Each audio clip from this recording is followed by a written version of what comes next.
So we're about at the midpoint of 2025 in the tech sales arena. And something that I think I don't see enough sellers, at least online, talk about is celebrating the small wins. So, what I mean by that as an enterprise seller, typical deal cycle is around 6 to 12 months.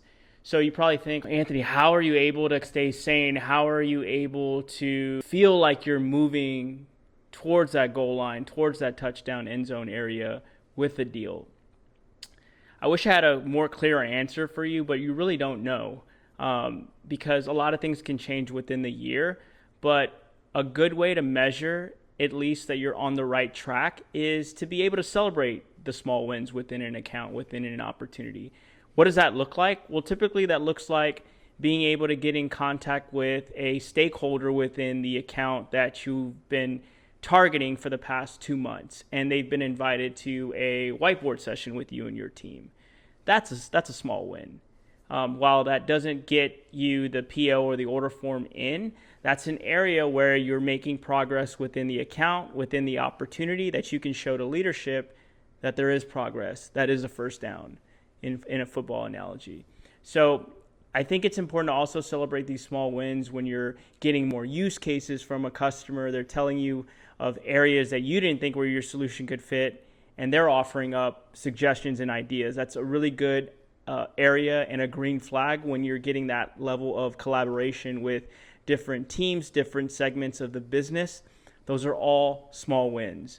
Another small win could look like you being able to offer up a new suggestion around a product innovation that you and your team are working on. That's something that not only can you share with the customer, but you can share internally to build up your political and corporate brand within the company that you're selling for.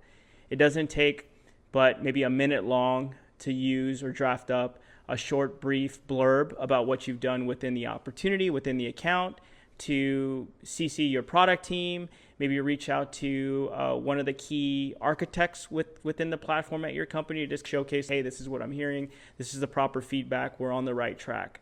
A lot of times there are multiple stakeholders within an opportunity that are able to get a deal done. So it's important to make sure that you're tracking your progress. And then also when you're working these larger set deals, you've got a mutual action plan set out that holds not only yourself and your internal team, your engineer, your customer success manager, your director, and so forth, but holds the customer accountable. You've got outlined dates of January, we're working on this specific use case. The second back half of the year, we're working on X amount of use case, and we're looking to prove this out towards a initiative that the CEO outlined. Those are all key things that you need to be able to keep track of. So again, the moral of the story here is when you're working these long deal cycles, for anybody else on the end of the screen, it's important to celebrate the small wins. Treat yourself. While you're not able to, obviously sell $1 million deal in, less than a week. And if you are, props to you. It does take time, but again, with patience and having that growth level mindset, you'll be able to progress and nurture that opportunity. And like I said, Rome wasn't built in a day. It takes time. Peace.